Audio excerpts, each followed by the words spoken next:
Okay,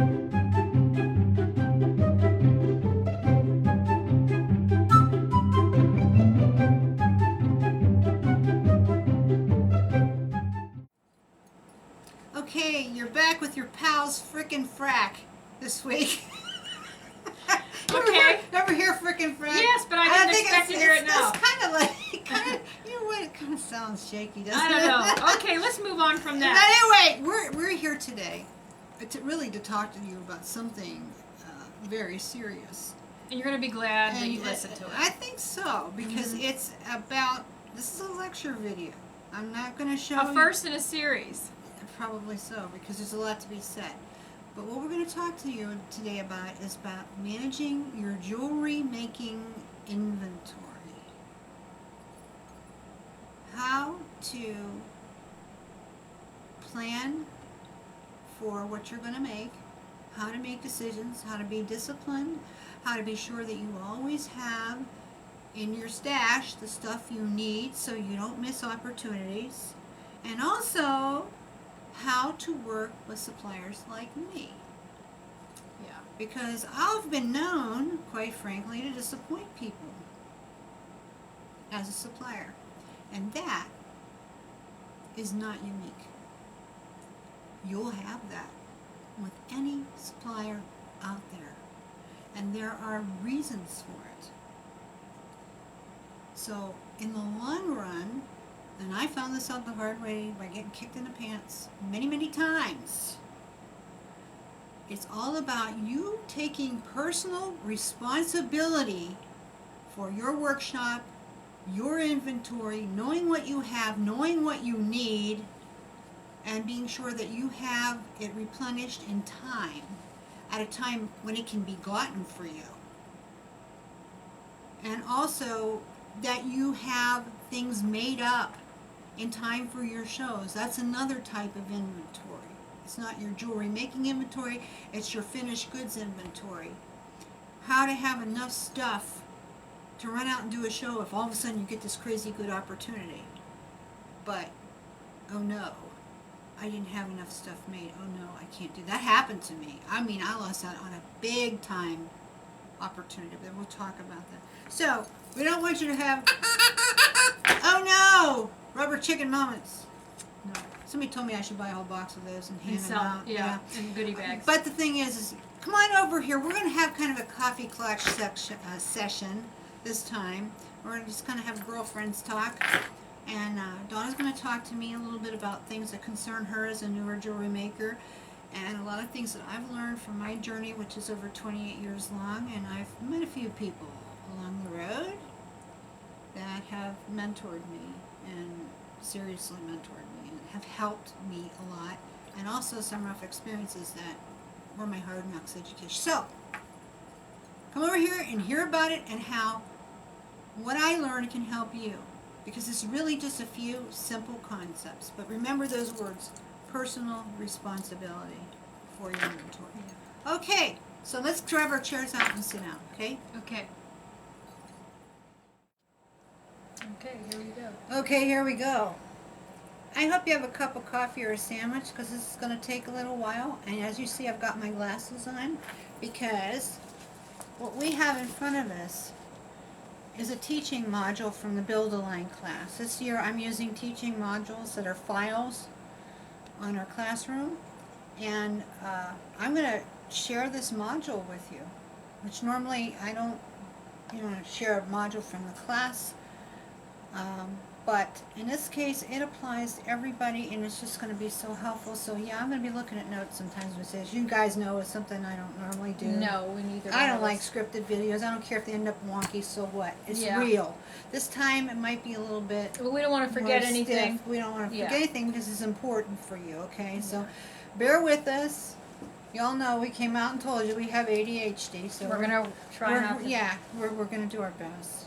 Yeah, that's okay, because a lot of artists have it. I'm not going to say most of you have, but let's start off making everybody feel yeah, let's make everybody really angry at us. Okay.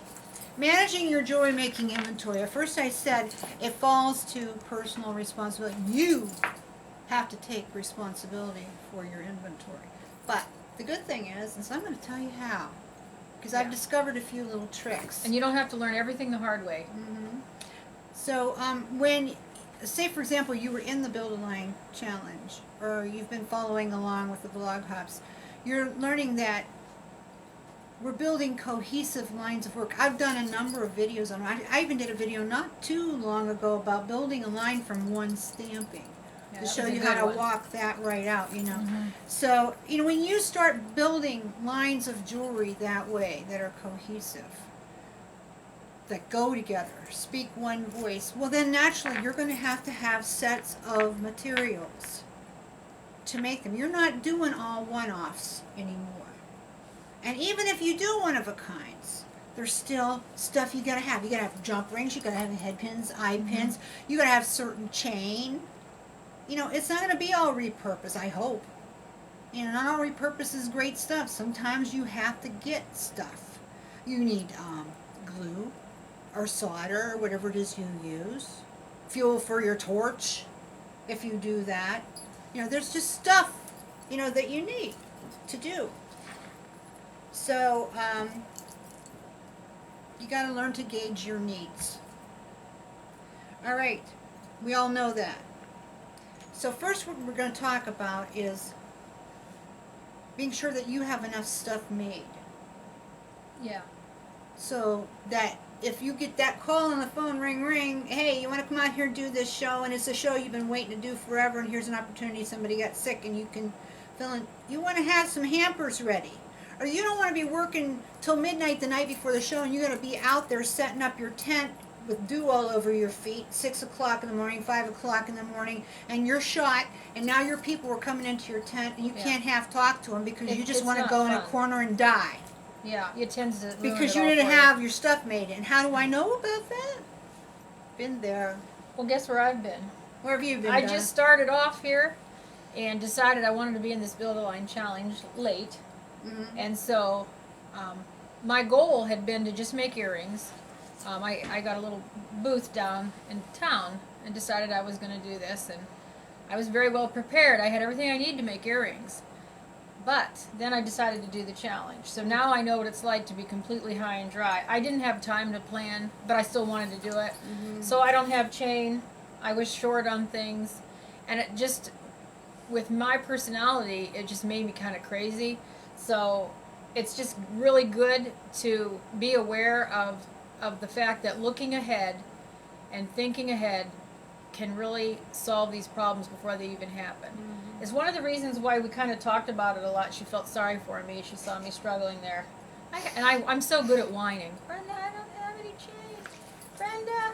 Well, she had Ugh. no problem with the concept of No. building the line. Some in the class are having trouble with that, and they don't have trouble with inventory. Their brains work different. You know, we're all different. She whipped that line out, boom, boom, boom. I know exactly what I want to do. Oh, now I need the parts. Yeah. Oh, now I don't Right. have any. Oh, now we have blog hop deadlines. And I can't go wiping out the site. No, you That- can't. that's- She's always coming in saying, I hey, have can to I ask buy all first. these? I'm like, no, because I have other people needing them. You're going to have to Right. wait till the next order. Well, Oh, well, you know, that could and I happen don't. to you, too. And I'm not trying to buy it out either. But like sometimes I like to ask in case there is extra. But, and you know, I as don't for you guys, if you come into the site and you see we got 60 or something and you need it, hey, get them. you can have them, right? Get them. She can. No, but that's okay. So No. that they're there for you. You know, I'm we not can complaining get about her. that. We can get her some more. But the thing is, what we're going to do, this is the problems we're going to address. So we're going to kind of be disciplined now at this point. Yeah. We've seen, We're gonna everyone try. understands So our we pain. might be kind of reading down through here Yeah. a little bit. One thing I talked about in the module for the class was about the fact that out of the blue, I, a long time ago, got one of those phone calls at the last minute, the middle of the week. The show was that weekend. This show was one of the best shows you can do around these parts for making money. It's a 3-weekend show. I know which one it is, Yeah. but we're not going to say it. Well, no. But anyway, what happened was I had juried into that show for 7 years straight. And to jury into that show, you had to have an appointment, you had to go down there, you had to do a presentation in person, they had to fondle your things and look at them front and back. and then decide could you make it in, which is fine. I want to do juried shows. I tried to go in there for you one time when you were sick. Oh, didn't that's I? right. You I did. You did my. I did I that was sick show one once. time, and you did the presentation. I went in there and Yeah, tried to sell. but- They wanted to buy it from Yeah, they us, wanted to but- buy it right off the table, but that isn't Yeah. too kosher for No, but yeah, okay. jury. But anyway, that's besides the point. We're digressing. Yeah, The sorry. thing is, okay, so I juried in there for 7 years straight, but you had to wait for a spot to come open because people who did that show, they don't want to quit doing it. So you had to wait. So I'm on this waiting list every year. I'm going in here jurying for this thing, and I'm not getting a spot. So they call up in the middle of the week, and it was right after we had just done our August trades. I was doing the line then. We had a bunch of orders we had to fill, and they call.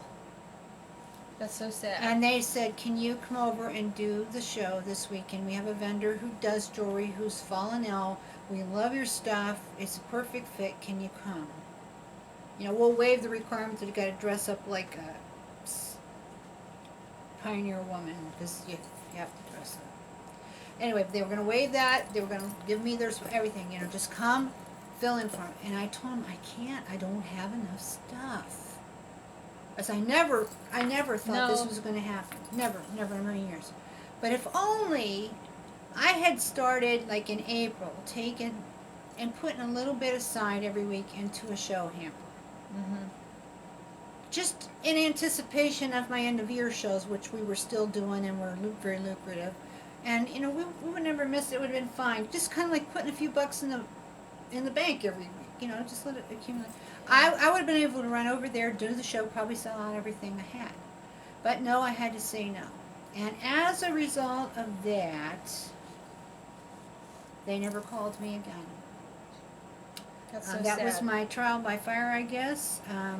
I even asked the promoter one time, I remember I saw her somewhere, and I said, I just don't understand. I jury in every year, and I never get it. She says, well, Brenda, we did call you once, but you wouldn't come. Oops. Couldn't. So, it's like the old Boy Scout model. Be prepared. Yeah. Have finished stuff done.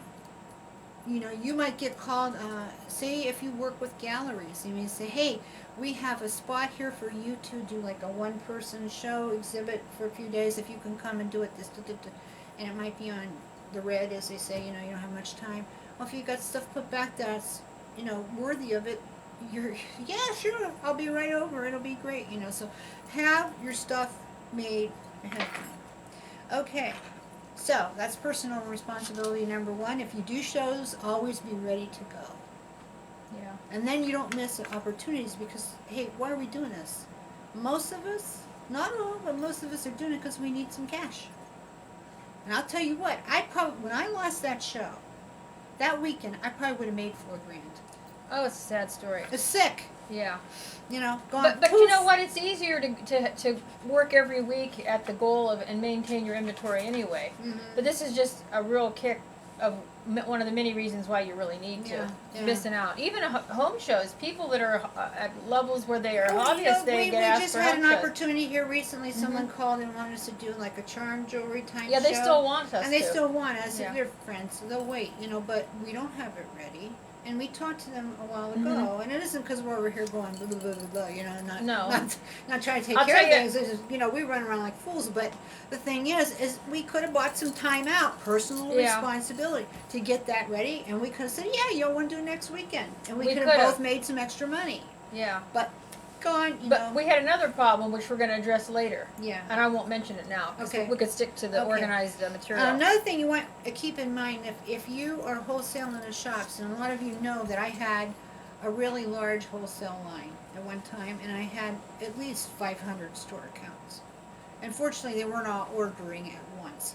But what we would do here, and we worked down here in this very basement. Right here is where I used to do my shipping for that line. We always had at least 12 of our best sellers put back. Made. Ready to And go. they were put in bins Mhm. on the shelf that they were all tagged, they were all Yeah. carded, they were ready for me just to put them in Ziplocs and tissue paper them and put them in a nice box and write an invoice and go. So that way it was good because we had all of our accounts were net 30. So you'd send it out March 1st, you didn't get paid till April 1st, and then the check had to clear. So it was about 5 weeks Yeah. if they paid on time before you got any money. So the faster you could ship, the more you'd be getting money coming in. So you wanted to have some of that stuff ready. I just wanted to interject a point we both agreed was really important, and we kind of glossed over it just slightly. It was applying to anyone that was developing an online business. Yes, You many know, of you are. It says here, whatever you are making, you need to represent yourself with new product constantly. You don't want to leave it stagnant. And then it says, do not be casual about putting things online. It doesn't work. We really need to work at putting things on with the regularity. You know, like for example, if you have an Etsy shop, I have found it's, even though we sell supplies there and that tends to be a little easier to sell sometimes, at least for us, you gotta put something new on just about Mhm. every day. If we don't put something new on, they don't come. That's one of the best ways to get found in Etsy and get people coming back, because they know you have new stuff all the time. And even with our website, there is not a week that goes by. Now, we don't have 50, 60 new items minimally on that site. You may not see them plainly because maybe we didn't get them into the new stuff section for some reason, or we were really hurrying to get them on. We got new stuff on there All the time. all the time, you know, Mhm. and that keeps people coming. So if you're developing an Etsy shop or a standalone or whatever you're doing online, be faithful about it. Try to put something new on, even if it's one pair of earrings. Put something new on there all the time and keep it really, really fresh. Yes, You I know. think that's something And that will you help have to everybody. discipline yourself with the schedule there. Where are you at now? Page Okay, what? we're on, okay, it's personal responsibility number 2. Okay, decide what sort or style of jewelry you'll be making ahead of time. And that's a given if you want to do a wholesale line, but even if you don't do a wholesale line, say you just do a lot of shows, or maybe you're just a hobbyist. I don't want to say just a hobbyist, because that's not, being a hobbyist is not demeaning. It doesn't mean you know any less. You might actually be better at what you do because you have time, and it's a wonderful place to be. But you got to decide so that you have what you need. Maybe there's just not the pressure that Yeah. it is for someone that has. But you gotta discipline yourself in your workshops. You just can't go into your workshop every day and say, "Oh, monkey around with what I didn't put away yesterday," which we all have messes. Let me look at. I don't know if Hubby. We moved a lot of our mess. There's just constant something, you know, and it shows you're busy. It's good, but you need to have a plan. Maybe only one day a week. Say, okay, this is goof off day. I'm gonna do whatever I want today. I'm going to develop new ideas, or I'm going to work with a new technique or whatever. But if you are making jewelry to sell, you got to work on a schedule. Work with purpose, because especially if you're selling online, you're going to have to photograph it. Yeah, I'm You're going learning to have all to those upload things. it. You're going to have to write a description. I mean, there's a lot that goes with it. So But there is an inventory that you still need to have. That doesn't mean you got to work 12 hours a day like crazy person I am, but you know, you do need a schedule, and you need to try and stick with, just like a regular job. Yes. You know, if you have that dream of supplementing your income, being self-supporting, you got to manage your inventory that's made, and also the stuff you have to make it. There's a really good illustration here that we had talked about Okay. that's on page 4. Oh yeah, talk about it. Well- oh yeah, that would be personal responsibility number 3, to find out how much is enough, as well as what's not enough, and what is overkill. Having everything you need on hand to go along with the decisions you've made about your style and your line must be owned by you, and being lax will mean missed opportunities, which we said. And here's a practical illustration, and that's when I talked in the module about the graduation party. Yes, and I'm just going to go over that quickly because we have so much to cover. But, you know, most of us have thrown a party. Yeah. This is something that's familiar to us. And we've had to plan way ahead of time in order to do that.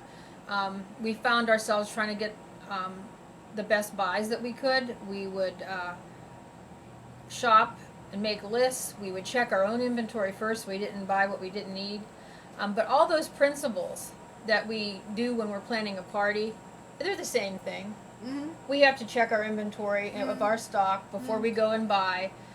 We need to plan out where we're going to buy things and how many. Mm-hmm. So we can liken it to that. It's an illustration that really serves us well. Mm-hmm. It talks about how we need to check our freezer, our cupboards for the basics, and then to work out where we're going to buy everything. So that's, you know, at a graduation party we have different sources for paper plates, napkins, table covers, decorations, you know. But when for our jewelry we have different types of things we need. We need beads, we need stampings, head pins, jump rings. So once we find out what we have, and you know, one thing that you and I both agree upon is the best quality. We need the quality. Yeah, So you need to know where the quality is. Yeah. You know, at beadsandboutiques.com, where I always say we have the good stuff because we do, I try really hard to provide all those things in my inventory for you, so you don't have to go here, there, and the other place, spending a ship fee everywhere you go. You can get it at one place, and of course with us over 100 is free shipping, so that makes it even nicer for you. But I run out too. And I'll be honest with you, it's easier for you to plan what you need than it is for me. Because I don't know who's going to show up. At a show you don't know that either, but it's just a lot easier for you because it's a smaller scale. You know what I think, Brenda? I think it's a good thing whenever we're putting an order in with you to just, you know, scan over our stock. Yeah, and go back. look and see if we're low on jump rings and keep with it. Yeah. Head pins, Yeah, 'cause and then you if you don't- have them, you don't can wanna get run them. it with, No. You don't want to run out of that. Yeah. So it's like, okay, so we talked about plan a party. Another practical illustration is a grocery list. Mm-hmm. You know, when you go in the grocery store, at least you should, you know, you buy your basics first. Mm-hmm. Bread, milk, eggs, Yeah. cereal, chopped meat, chicken, whatever you get, you know, or vegetables, or whatever your diet requires. And it's only at the end, if you have extra, then you buy the goodies. Then you buy the And stuff to play with. it's good to reserve some money for some goodies. You know, you don't have to, oh, now this is going to be so boring. I have to just go in and buy jump rings and head pins and all this stuff I've already played with a No, million that's times. not what we're saying. No. Just but be aware of those be things. sure you get those things first so that you don't run out of them. And then, hey, you get this order. If somebody wants you to do a memory brooch, or you get a custom bridal order, or, you know, whatever kind of thing. And, oh, they need it fast and I can't do it because I don't have the stuff. And that's part of what we apply that illustration to us. And as jewelry designers, you know, we have to know ahead of time what we're going to make. And we have to making a list. How many earrings are we going to be making? Are we going to be making brooches? Are we going to be making sets of jewelry, bracelets, necklaces? And then we inventory what it takes to do that. You know, how many feet of chain do you need? Yeah, find out what the key ingredients, your basics, your milk, bread, and eggs type thing. Is there your something grocery list that we you use need. a lot of? You know, if you use We a lot need of to be it, deep on that. and you just can't run out of, you know, identify what those things are. You And mentioned down about waste. I thought that was a really good point. Yes. We have to plan for You waste. also need to figure in when you're creating jewelry that there's going to be some waste. You're going to screw up sometimes. I have to redo things if my wraps aren't perfect. Yeah, you're going to I screw go up through sometimes. head pins. Not everything comes out perfect every time, or you might have a few bits that are defective, like we were going through those plastic stones that came in last yeah. week, and oh geez. That was fun. What a mess. Yeah. You know, so it happens. Not that we're going to send that. So we went through that, so you don't have to. But you know, anyway, I'll just give you a little case in point of why you need to figure for waste. One time when I was making my line, a candy company came into my booth at a trade show, and they said, you know, we don't have a gift shop or anything like that. We're not going to do, you know, your line as, you know, regularly. But we love this brooch, and we'd like to gift that to all our employees. Most of them are women. For the men, they can give it to their wife. But we would like it to say the name of our company, because one of the things about my line is that I hand engraved almost all the pieces or something. And it was cool because you could choose what you wanted. So, okay, first, before I could accept that line, I had to step back and try to engrave that name on the piece and see if it was going to fit and work and look right. And fortunately it did, but I wrecked a few. But you know, that's a trying to do perfect it. example. Trying to, and then, so I took the job on. I had everything to make 100, but I bought extra because Mhm. I knew from having engraved many, many, many pieces, I was going to screw some up. And especially if I'm going to write just one thing Yeah. on 100 of these hearts, I knew my hand would get fatigued Yeah. and I'd get tired and I was going to screw stuff up, and they had to be consistent. So yeah, I did the 100, but probably screwed up 20 or 25 of them. But something to keep in mind It about. was waste. You know, there were ways to, recycle, repurpose those hearts, but no, some of them I just could do too much else with. So you had to figure that in, that there's going to be waste, and I had to figure that into my price too. Even though we're not talking about cost No, and but things, it's- that was, yeah. just keep that in mind. That sometimes when you're experimenting with something and it needs to be very specific, you might have waste. And So to get a little bit buy extra. enough that you don't have just enough for that number. I felt bad for your E6000 shortage. you had Oh mentioned. yeah, the timer ran short. Now Yeah, that was that's a staple. serious issue. For me, that was a total staple because we used, our line was assemblage, Yeah. and I thought I had an extra case. Yeah. And this is And back it can like happen to anybody. this is but back like 23, 24 years ago Mhm. when E6000 was a newer product and not, it wasn't in every Walmart down Mhm. the pike, So here I am, my suppliers don't have it, and I worked with a number of them that carried, everybody was out. And they said, you know what, there's a problem at the company or something, I can't remember exactly, but nobody's gonna have it for probably 2 to 3 weeks. So I had to get in the car, stop working, get in the car, and drive to Boardman, Ohio, where all the big boxes are, which is about 20 minutes from here. And I had to cruise through every store, every hardware store, every big box store. I bet that kind of made you every, crazy. every Home Depot Mhm. place, looking to get enough glue to tide me over for, maybe 3 to 4 weeks, because I knew when it came That's in, a it would long take time to get time it here too. to have And to wait. I did find enough, but it was a real drag. Yeah. And I lost a whole day Yeah. And then plus driving around looking for glue. your reputation was kind of on the line. Oh yeah, because So it I wouldn't be able to reinforces deliver. We wouldn't have any money coming in because I having your couldn't ship. basics. So I mean, it reinforces, like Donna says, you want Yeah. to have your basics. I noticed, I'm on page 10, but I think something that is really beneficial is that you just don't have 100% control over the stampings that are here. There's variables there that are out of your Yeah, hands. that's a person. I can't remember if we did personal responsibility Yeah, number 3. I might have but- skipped it, but this was in the module as number 4. Right. You have to realize that all suppliers, whoever it is you work with, Mhm. have gaps That's the between point I what thought they was important. anticipate customers will buy and what those who make the product that they distribute can deliver. And sometimes it's just stuff nobody can anticipate. Isn't there a vacation time that they have? Yeah, we'll talk about that in a little Mhm. bit. But you do need to anticipate need and have things ahead of time. And here's one product that a lot of you are familiar with. It seems to be an issue a couple times a year. Diamond glaze cannot be had anywhere.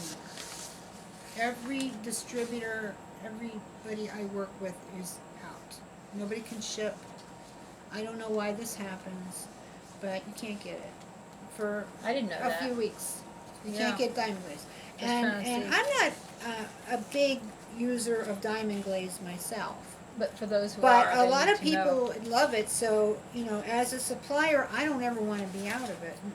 This last time, I was just looking to see what it says about diamond glaze. Mhm. But anyway, this last time when I got diamond glaze, man, I think I bought 72 bottles. Mhm. And I don't like stock and resin type stuff Yeah, but that deep because, I don't want it to go old, but it will not go old. That will get sold. Mhm. So, that for you, be apprised of the fact there can be gaps. It's not my fault I couldn't get diamond glaze. no, but we It's can. not the distributor's fault they couldn't get diamond glaze. For some Mhm. reason, there was a gap at the producer of diamond glaze, Mhm. Jenkins, I guess it is, and stuff happens to them too. It's all the way down the line, so you have to anticipate for that. Have a couple bottles back if you use a lot of that, so that you don't have the situation that I have sometimes. And then when it comes to brass stamping, you need to realize that some of them are made ahead, and I can get them quick, and some of them have to be made for us. So it just depends on the piece then. Yeah, and the way that brass stampings are made, there's a male and a female die that strike, boom, brass sheet, usually 24 gauge, and 25,000 pounds pressure. Boom, boom, boom, boom, boom, all day long. I bet they wear out sometimes. They do. Okay. They do. They can only strike so many times before they wear out. When they wear out, maybe they have another tool ready to go because it's a real popular item and they just switch them out. And maybe they don't. And so now it goes into refurb, and we have to wait until they get the die back up. And it could go out of production for a while. So that's another reason why, if there are parts that are stamped parts, USA made stamped parts, you want to have a supply back of things like leaves and blanks and you know, basic stuff. My personal favorite, bead caps. And bead caps. Yeah, You know, I get really messed up without bead caps. Get a bunch Yeah. if they're made in the United States. And this is about where I was mentioning that people need to know that manufacturers do shut down certain times And of the the United year. States, U.S. manufacturers shut down. This is really, really important for you to know. Right after July 4th holiday, they're down for 2 weeks. And so all of our orders have to be in at least like a week and a half before that, or they're not going to get done. And even then, it's probably too late, and you're not going to see whatever it is that you wanted till the end of August, beginning of September. Because when they come back, there's a logjam. So that goes into importance of planning. So that's Yeah. July, middle of summer, and also this happens again around the middle of December. They go down for the holidays, and they stay out usually till the Monday or Wednesday after New Year's Day, whenever it falls. And so you might be down, they might be down 2.5, close to 3 weeks. Sometimes it just depends on how it falls, how it rolls out. And so all of the job work has to be in to be safe by third week in November. Now, I don't usually send many orders after that because I'm not going to get them, you know. Right. And also in all the hubbub of firing back up after being down, they could lose my order. It's happened. So I just prefer not to order after a certain time because I'm not going to get it. I'm never going to see that thing until the end of January, beginning of February. But I know as a supplier, you do try to accommodate I try for this. to anticipate them You most have, I you can, can. but I order on a schedule because that's how I need to run my business. And so if we run out of something, and it's something you need really bad, by all means, send me a picture, send me the SKU. I want to know. I have a place where I store that information, make sure it gets ordered. If it's raw You mean bread, an email? yeah, an email. Email, just And to you personally. To me personally, or you could contact me through the site too, or Okay. Jordan, Okay. and say, hey, you know, you're out of this one, you're going to get it. If it's raw brass, we may be able to sneak an order in because minimums are less for raw brass for us. But if it's plated, I have to have between 3 to 7 pounds. So if you need half a gross of a leaf stamping, and you want you it, can't put an order in with that. no, it's not enough for me to go ahead and put the order through. Now, brass ox and silverware we order, every other week, maybe once a month, depending how, you know, the time of year and how busy things are. But rose ox, rusty black, and the more unusual finishes, we may only order them 4 to 6 times a year. So if you're in love with a rose ox leaf and you run out, it may have to wait until the next time I'm ordering it. I'll step it up if I can. Yeah, the other But- thing, I watch the site a lot. When I'm up at night, I'll sometimes just look it over. And I know, you know, she can have 100 pieces one day, and the next day they could be 10. They might be gone. So, you know, if you need something, don't wait around. If it's really a need. Yeah. I just wanted to point that out for everybody too. And another thing you want to keep in mind too, when you're ordering from a website that carries vintage items, we always try to be very transparent about that. If it's vintage, that means it's in limited quantity. If it might not be something you want to design a line out of, because we might not have that back stock. We might not be able to get more. Maybe we can. We'll check. But if you're gonna do in line, it needs to be limited edition, or put that in your one of a kind type stuff. You know. That'll There's help only you. a couple more points we could finish it up. I don't know how long this is, or we can Oh, make it's another way thing. long. I hope we're not. You know what? I think we could almost make another talk about whenever you have when you're doing orders for other people. Yeah, and the talking the about, variables. I think we could yeah, almost, we could do more, something about your custom orders and, Yeah. and because this is quite a bit of information. it's really a lot. Yeah, So yeah, I but- think we'll quit here for now. Yeah. So summing up, you know, because we need to sum this We up. do. It's been a lot of stuff that we've thrown at you. It's about personal responsibility. It's about Knowing what you need. And that doesn't mean you have to do some kind of big inventory and count every ding dang part you have in your shop. You know, you can eyeball it. You can tell when you're low. There was, like, for example, one leaf finding when we did the Bisou Boutiques line back in the 90s. That we couldn't proceed without it. And I used to always order them 10 gross at a time. When I got down to around 4 or 5 gross, that's when I reordered. Because if there was any delay, we'd be good until they came in. So for what they So- need, and they know they need it. Mhm. That's what they And need you're to pay not attention gonna probably to. need 10 gross or something Mhm. right now, maybe you do, but, you know, just don't, if you think you're gonna use 100 jump rings, buy 300. Yeah. So you have extra, you know, if you think you're gonna need 10 feet of chain, then go ahead and buy 20, buy 15, as much as you are able to buy. Mm-hmm. And I know that makes, an investment for a young new designer. But it takes pressure off of But you. any business requires an Mm-hmm. investment. That's just the way of it. So, you know, you need to find a way to make that happen. I made that happen by selling vintage jewelry instead Mhm. of busting it up, and that created flow for what I really wanted to do. But I think this really is going to Yes, help them. personal responsibility. Remember Mhm. that idea about the grocery list? That breaks it down to It's an simple. illustration that they don't even, Yeah. that'll pop in their mind Right. anytime. And from our side of things, remember that there are gaps Mm-hmm. in supply inventory. It's easier for you to manage yours than for me to manage mine. Not because my inventory is so much larger than yours. It is. But it's because I never know who's going to darken my door and wipe me out. Boom. No. It's not likely that, you know, you're going to have somebody's going to come in and wipe out your Etsy store. I mean, it could happen. I've Mhm. known of it to happen. I've heard. It's probably not going to happen, you know. But still have stuff back. You know, be ready to go. Don't run out. As for me, there could be times when I can't get something for you right away, and that's not just me. But the safety That's net is you. Any supplier, because Mhm. believe I have suppliers too. Mm-hmm. But if And they I- have on hand what they You know, need, things are going to be smooth and sailing. sometimes there's nothing they can do for me. That we just have to wait. You know, so Mhm. don't get caught short. That's the main thing. Yeah. Remember the grocery list. Remember to inventory. Remember Mhm. to have stuff back in your hamper so you don't miss opportunities. And it's going to be all good. So I hope we've said things that made sense. It's hit home for you. Gave you some practical examples. Something to think about. You may want to revisit this video a few times and take some notes. Might really help you, especially if you're just starting out to manage your jewelry supply, jewelry making supplies, inventory, and know, you know, what's possible and what isn't for yourself.